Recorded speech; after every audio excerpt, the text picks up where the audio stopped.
starting on south, going to the left first, we put a little bit of bank in, we start pitching, slow and smooth. These are boring eights, that's my name for them, boring eights.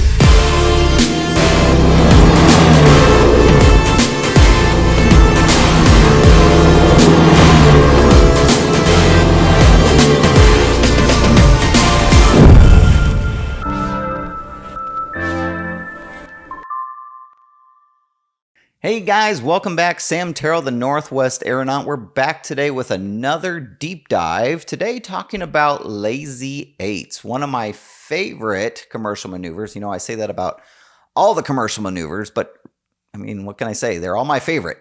However, I will say lazy eights are absolutely the hardest commercial maneuver to do properly. And, you know, I even hate putting that little caveat on there because are you really doing the maneuver if you're not doing it properly? So we're going to talk today about what it looks like to actually do this maneuver properly. I'm going to give you a quick rundown here in the studio, just like we did last week with Chandel's. Then we're going to jump over to me in the plane. So again, starting from the Airplane Flying Handbook, let's read what it says about lazy eights. Lazy eight is the maneuver that is designed to develop the proper coordination of the flight controls across a wide range of airspeeds and attitudes. It is the only standard flight training maneuver in which flight control pressures are constantly changing.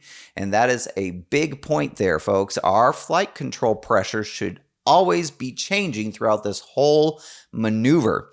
What's kind of ironic about it, though, is that most of the time throughout the maneuver, the pressures that you're doing on the flight controls are actually opposite of what you want the nose of the airplane to be doing. It's an interesting little quirk about lazy eights. But we're going to talk about this. We're going to break it down into every section of this maneuver going in both directions, because what's required of you with both pitch and bank and rudder, especially throughout different portions of the maneuver and going in different directions, changes vastly. So we're going to talk about it all. All right, number one thing to remember about lazy eights is that they, put this down for a second, they should be lazy. If you've watched some of my previous videos on lazy eights, you know I call them boring eights. One of the biggest mistakes you can make with a lazy eight is going too fast. As I tell all my students, if you think you're going slow, go slower. This is a lazy, boring maneuver, and it's all about mastery and control of coordination between all the flight controls. So we're going to begin at a nice moderate cruise in our Cessna 172. It's usually about 100 knots, give or take. We are going to start to the left. Now, we break this maneuver up into a series of 45-degree segments. The first 45, we are focused on pitch, and this goes for both directions. But when we're going to start to the left here, we're going to put in just a couple degrees. Some people say 5 degrees, and really I think 5 degrees is actually too much. We're going to put in just a couple degrees of bank, like 2. And we're going to start pitching. Now, when we're going to the left, the airplane is going to naturally want to bank left. You've got a lot of left turning tendencies. It's going to basically bank left on its own. Your job in this first 45 degrees is to focus on the pitch, because with the relatively small amount of bank angle we have, it's the pitch that's going to actually pull you through the turn to that 45-degree point. But you'll also need to make sure that you are countering the overbanking tendencies. You're going to want to actually use a little bit of right aileron pressure almost to make sure you don't overbank in this first 45 degrees. We want to get to our 45-degree point at a nose-high pitch attitude, the highest the pitch is going to be throughout the maneuver, and roughly about 20 degrees of bank. So make sure we're not going beyond that 20 degrees. After you hit that nose high point, now we are letting the nose fall as we help the bank come back over to the 30-degree mark, 30 degrees of bank, as we come around to our 90-degree point. At our 90-degree point, we should be nose level with the horizon, 30 degrees of bank, And we're not stopping there. We are just letting the nose slice through the horizon, continuing down. Now, in this next 45 degrees, we are going to begin unbanking the plane. When we get to our 135 degree point, we should be at the nose low point of the maneuver, the lowest the nose is going to get pitch-wise. And again, we should be right around 20 degrees of bank. So it's important not to let it unbank too quickly, but we do want to begin the process of unbanking the plane. When we're going to the left, we are in a left bank, so there's not hardly any right or left rudder really needed. So the rudder can be almost relaxed in this point of the maneuver. If anything, perhaps a little bit of left rudder, depending on your airplane. We come down to our nose low point at our 135 and we begin pitching back up. We want to be looking at our altimeter just briefly throughout this portion to make sure we're not shooting through our original altitude. We start bringing that nose up and we continue to unbank the plane slowly so that we get all the way around to our 180 degree point. If we've done this correctly, we should end up 180 degrees from where we started at airspeed at the same altitude. All right. Now, going to the right, because we're going to go straight into the right turn. Here we go again. We put in just a couple degrees of bank and we start pitching, pitching, pitching, pitching. Again, it's the pitch that's going to be pulling us through this first 45 degrees of the turn. And unlike with the left turn, when we're going to the right, we don't really have many natural tendencies to bank because all of the turning tendencies are trying to pull us left. So you're going to have to help the airplane along to start getting it to bank over to that 20 degrees by the time you reach your 45 degree point. So we're helping the bank along slowly while we're pitching, pitching, pitching. We get to our nose high point at 45 degrees. And at this point, you are going to be needing a lot of right rudder.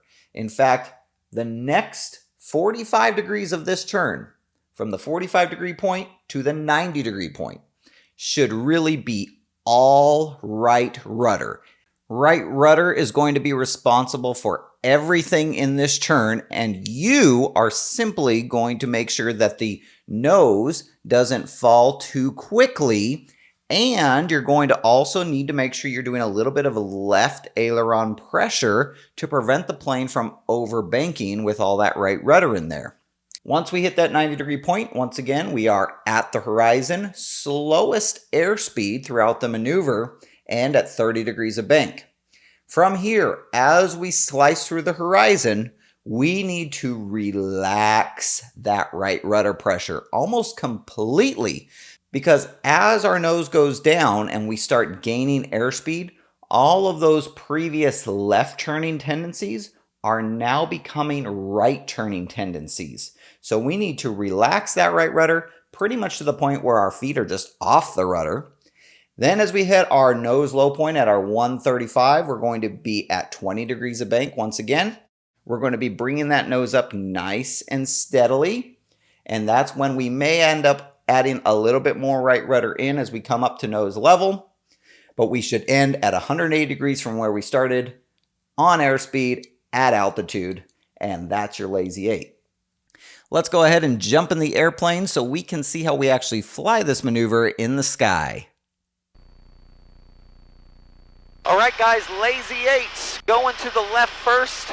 And we're going to be sure that we're paying attention to each section, each 45 degree section, hitting our marks, hitting the performance that we want to see in each of those 45 degree sections, being nose high at the first 45, being at the horizon at the 90, being nose low at the 135, and making sure that we're using the proper control inputs to stay coordinated throughout the maneuver. Unfortunately, we don't have any visual references to go off of. This is a visual maneuver, but today we're going to have to suffice for our heading indicator. No matter what, even when you do have visual references, your heading indicator can be a great tool, but it is just that, a tool. Don't rely, do not fly this maneuver strictly off your instruments. That's not how it's intended to be done. But today, unfortunately, I'm going to have to rely on it a little bit more than I would like to because of all this smoke. All right, here we go. 95 knots, 6,500, starting on south. Going to the left first, we put a little bit of bank in. We start pitching, pitching, pitching, pitching, slow and smooth. These are boring eights. That's my name for them, boring eights. Fighting the overbanking tendencies, making sure it doesn't bank too quickly. Getting to our nose high point at 45 as we start coming down and continue banking over to our 30. There's 30 degrees of bank at our horizon, coming through our 90. Letting that nose drop down to our lowest point at our 135 as we are unbanking slowly, keeping that nose down, unbanking slowly, coming around to our heading of north, leveling off there at our altitude of 6,500, and then we're going to go to the other direction. Now we're going right, a little bit of bank, and we pitching, pitching, pitching, nice and slow. Going to the right, you don't have the same type of banking tendencies you do to the left, so you kind of have to help it bank initially. Over to be about 20 degrees at our 45. Now we'll start coming down, and this is all right rudder here. All right rudder, fighting the overbanking tendencies as we come through 90, through the horizon, relaxing the right rudder as we come down.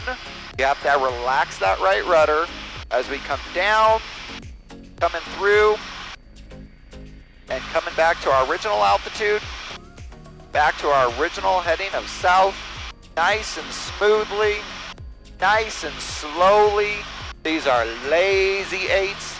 Everything about them should be lazy. And there we are back at 6,500. I hope that was helpful, guys. All right, guys. Hey, I hope that was helpful. I really appreciate you hanging out with me today. Leave some comments down below if you have any questions about lazy eights. And until next time, resume your own navigation. We'll see ya.